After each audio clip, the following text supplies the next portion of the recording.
তুই তো আমাদের খেয়ে মানুষ হয়েছিস, তোর কথার কোনো দাম আমাদের কাছে নাই।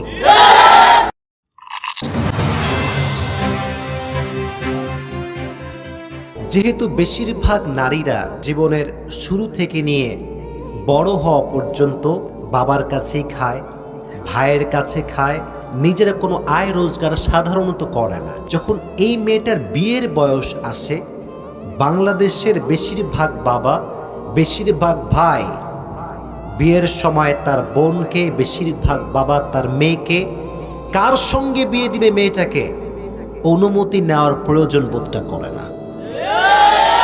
রাস্তায় একখান গাঁজাখোর পছন্দ হয়েছে বাপের, বলে যে এইটাই তোর সঙ্গে পারফেক্ট হবে, এইটারই বিয়ে করতে হবে।